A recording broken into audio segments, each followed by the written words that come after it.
Tell you what. Now, to balance the scale, I'd like to talk about some things that bring us together. Things that point out our similarities instead of our differences. Because that's all you ever hear about in this country is our differences. That's all the media and the politicians are ever talking about, the things that separate us, things that make us different from one another. That's the way the ruling class operates in any society. They try to divide the rest of the people. They keep the lower and the middle classes fighting with each other so that they, the rich, can run off with all the fucking money. Fairly simple thing, happens to work. You know, anything different, that's what they're going to talk about. Race, religion, ethnic and national background, jobs, income, education, social status, sexuality, anything you can do, keep us fighting with each other so that they can keep going to the bank. You know how I describe the economic and social classes in this country? The upper class keeps all of the money, pays none of the taxes. The middle class pays all of the taxes, does all of the work. The poor are there just to scare the shit out of the middle class. Keep them showing up at those jobs. So stirring up the shit is something I like to do from time to time, but I also like to know that I can come back to these little things we have in common, little universal moments that we share separately, the things that make us the same. They're so small we hardly ever talk about them. Did you ever look at your watch? And then you don't know what time it is. And you have to look again. And you still don't know the time. So you look a third time and somebody says, "What time is it?" You say, "I don't know." Did you ever notice how sometimes all day Wednesday, you keep thinking it's Thursday? And it happens over and over all day long. And then the next day, you're all right again.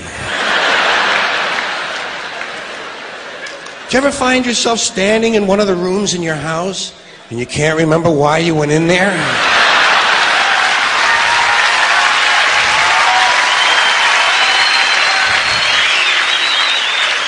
And two words float across your mind: Alzheimer's disease. You ever been talking to yourself and somebody comes in the room and you have to make believe you were singing? And you hope to God the other person really believes there's a song called "What Does She Think I Am? Some Kind of Putz?" Little experiences we've all had. You ever been sitting in a railroad train in a station and there's another train sitting right next to you and one of them starts to move and you can't tell which one it is?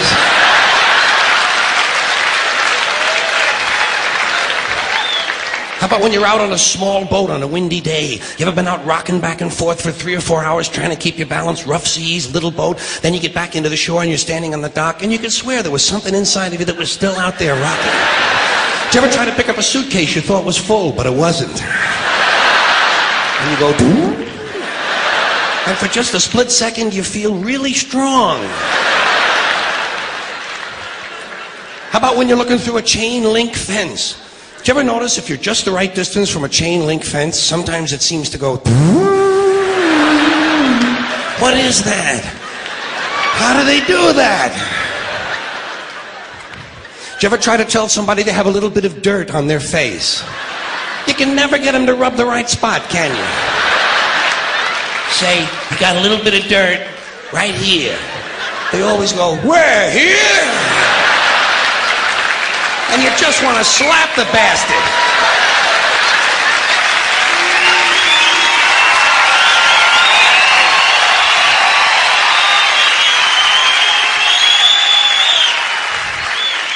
Do you ever notice how awful your face looks in a mirror in a restroom that has fluorescent lights? Every cut, scrape, scratch, scar, scab, bruise, boil, bump, pimple, zit, wart, welt, and abscess you've had since birth all seem to come back at the same time. And all you can think of is, "I gotta get the fuck out of here!"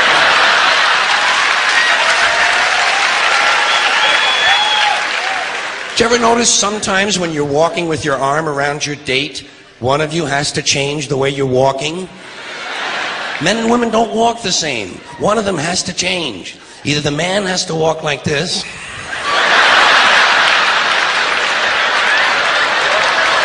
or the woman has to walk like this. "Joey, how are you?"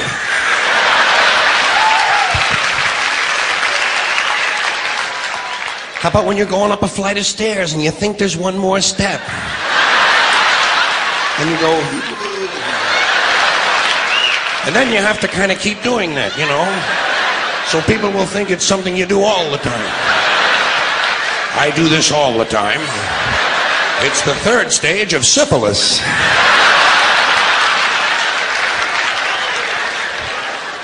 Same thing happens when you're going down the stairs. You could swear there was one more step.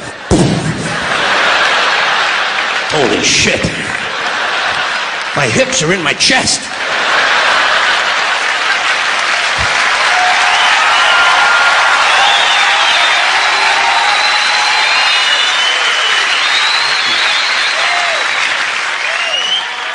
When you drink grapefruit juice in the morning, do you go like this?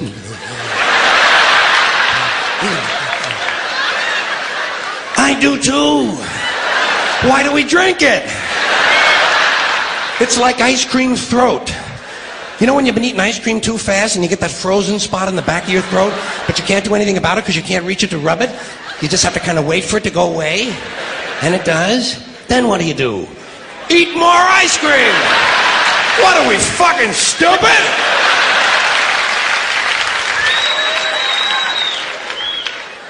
Did you ever fall asleep on a late afternoon and wake up after dark and you don't know what goddamn day it is?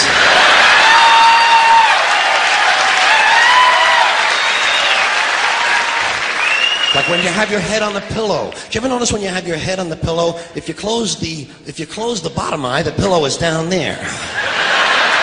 Then if you switch eyes, the pillow moves up there. Whoa, holy shit, Dave, look at this. The mystery of the moving pillow. I think it's related to the chain link fence mystery myself. Do you ever have to sneeze while you're taking a piss? It's frightening, isn't it? It's frightening because actually you can't do it. It's physically impossible to sneeze while pissing. Your brain won't let it happen. Your brain says, stop pissing! We're going to sneeze now! Because your brain knows you might blow your asshole out.